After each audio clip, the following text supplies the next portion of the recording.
Hey guys, welcome to Silicon Valley Girl. Today we're going to talk about how creators make money when they are small and how you can make money with a small blog. But before we start, I just wanted to introduce the term. I don't know if you've heard of it, but it is called creator economy, and I think it's a buzzword here in Silicon Valley in 2021. You know, if you have a buzzword in your startup, that means you have high chances of raising money. When we first came to Silicon Valley in 2015, buzzwords were drones, AI, and chatbots, and we were kidding that if you wanted to raise money for your startup, you needed to create a drone that there was also CBD, a drone that delivers CBD via chatbot and uses AI to determine who's the best client, etc. So creator economy is this new buzzword, and I'm actually super happy to be a part of creator economy, because when I started on YouTube and when I started doing YouTube videos here in Silicon Valley, most of my friends were like, yeah, that's cool, but we're going to continue building our startups.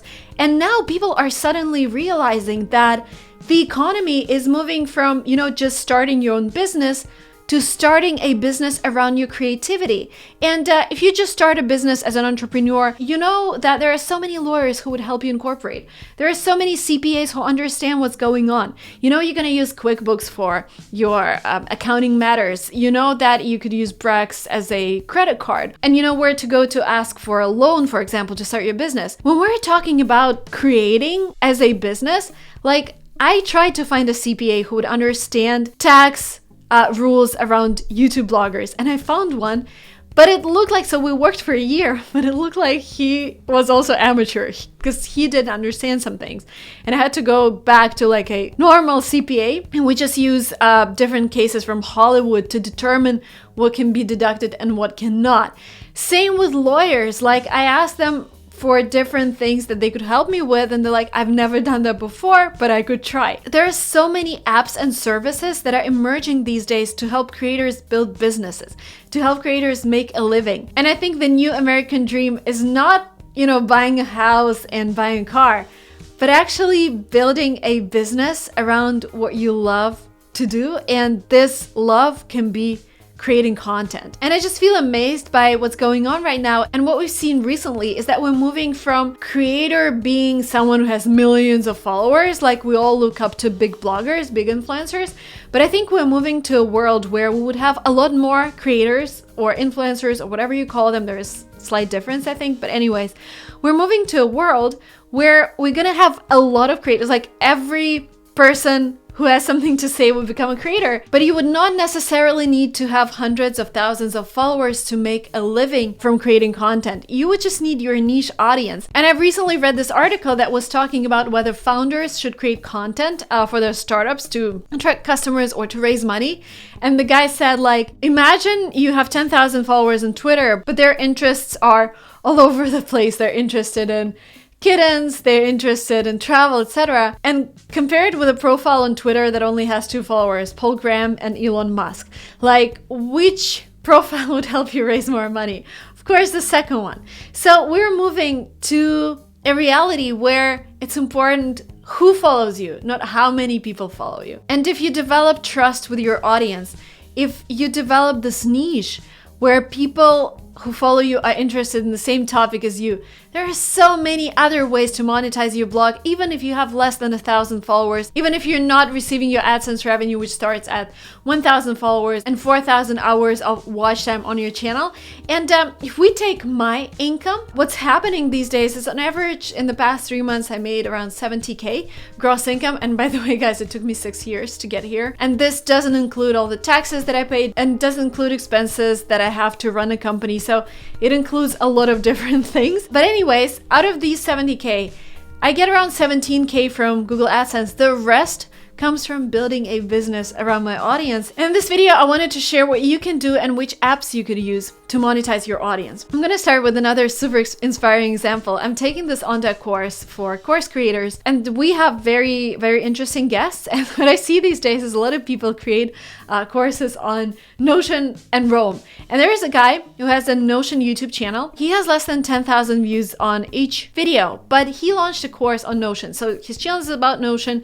He launched a course on Notion. The course costs around $750.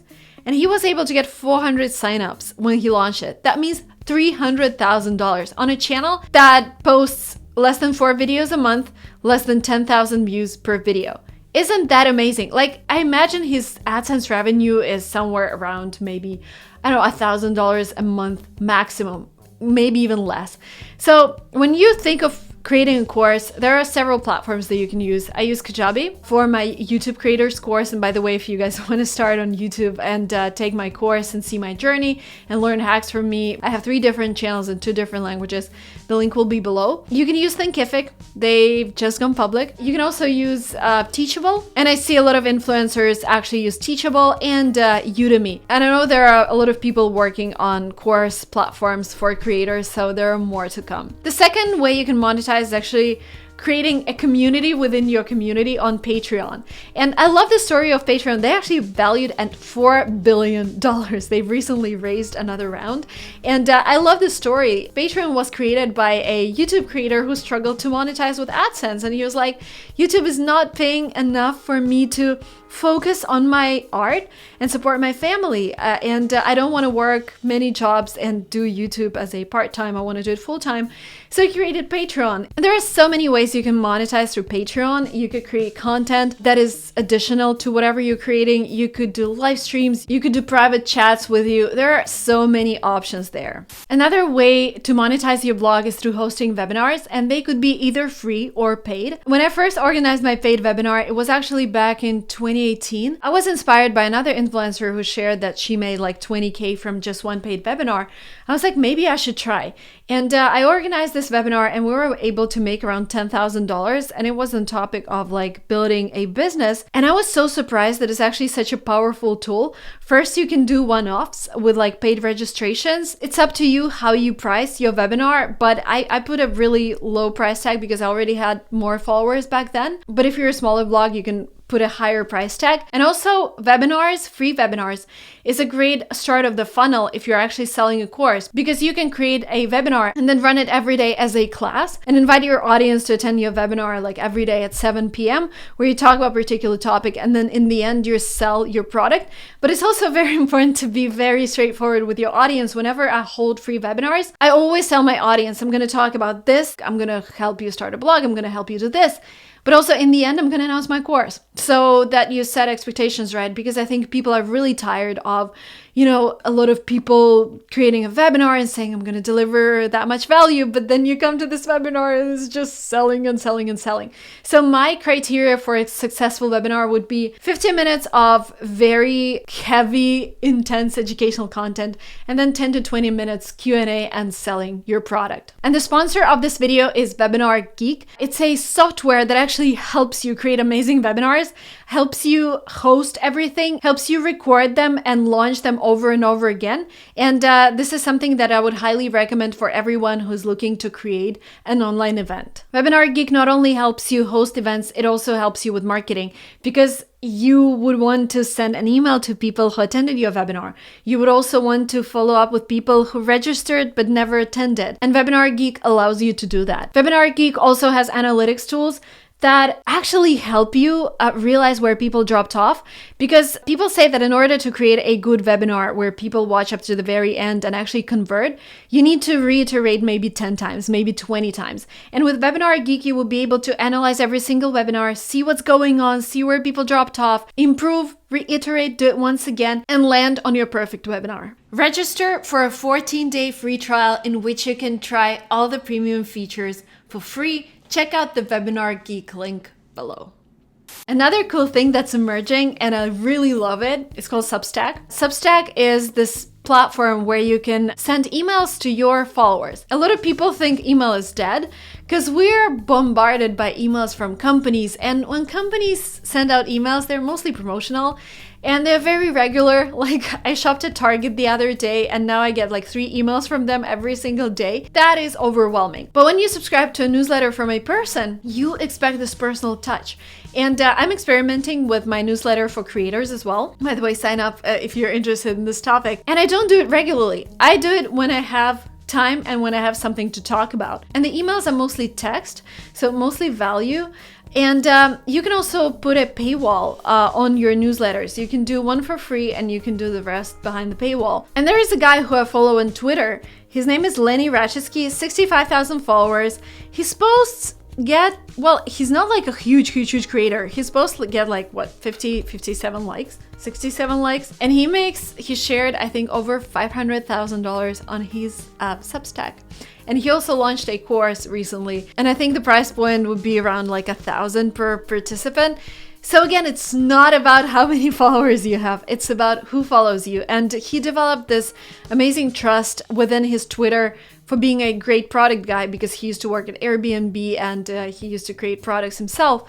And people follow him and they are ready to pay. So they really trust him. And this is what blogging is about these days. Another app that I really like to use for my digital products, and this is another way creators monetize, is by creating a PDF or workbook or whatever you call it, planner. You can create different digital products, but I use platforms called PayHip, which is like super intuitive. You upload your file, you create a landing page, and boom, you start selling. And there's also another platform called Equid, created by Russians, but it's actually international. They're based in San Diego. And it's also another thing that you can do as a creator with less than 1,000 followers. Brand deals. What we're also seeing is that companies get a lot more profit by advertising with smaller creators, because again, there is more trust. And if you ask me, and there have been several surveys where people were asked whether they would buy from a celebrity versus would they buy from a smaller creator. I would definitely buy from a smaller creator, because, you know, I know that Kim Kardashian gets paid a lot and she gets so many different contracts, and I can't really tell whether she's genuine in recommending something when she's getting paid for it. I just think smaller creators are more relatable, and we tend to buy more from them. We tend to trust them more, and conversion rates are better. And if you're looking for brand deals, there are several platforms I could talk about. You can also research Podcorn, tribegroup.co, #paid, and popularpays.com. Another way to monetize your blog is through affiliate links. This is where I'm not super successful at, because I make around $400. Like, compared to what I make from courses and brand deals, this is not much. I make $300 to $400 every month. But what I see is that people trust me with choosing what to read.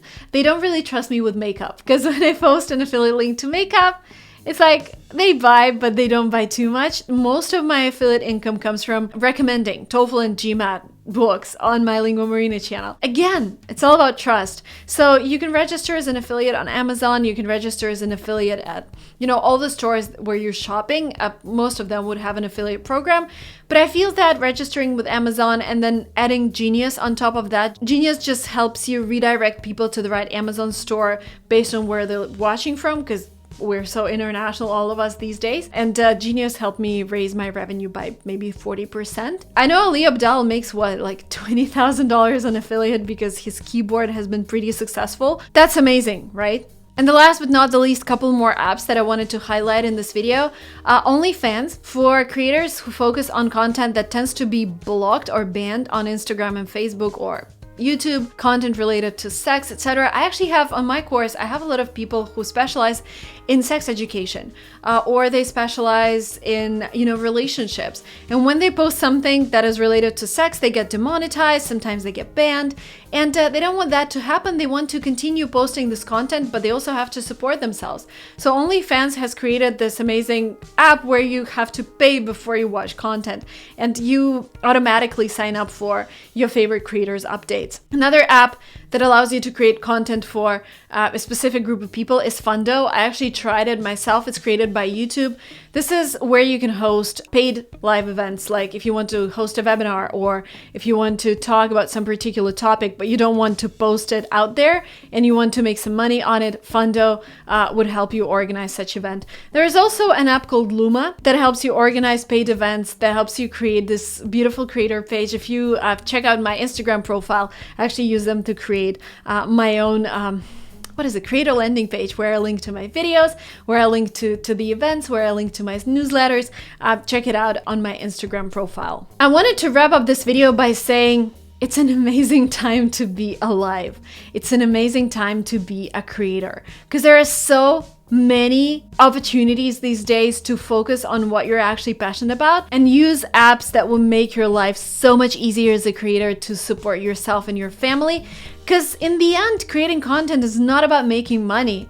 It's about creating content. It's about bringing value. And these apps and these companies help you focus on what you're the best at and delegate the rest without having to hire tons and dozens of people. Thank you guys so much for watching this video up to the very end. I hope you enjoyed it. If you're not yet subscribed to this channel, hit the red button, subscribe, and I will see you very soon in my next videos. Bye bye.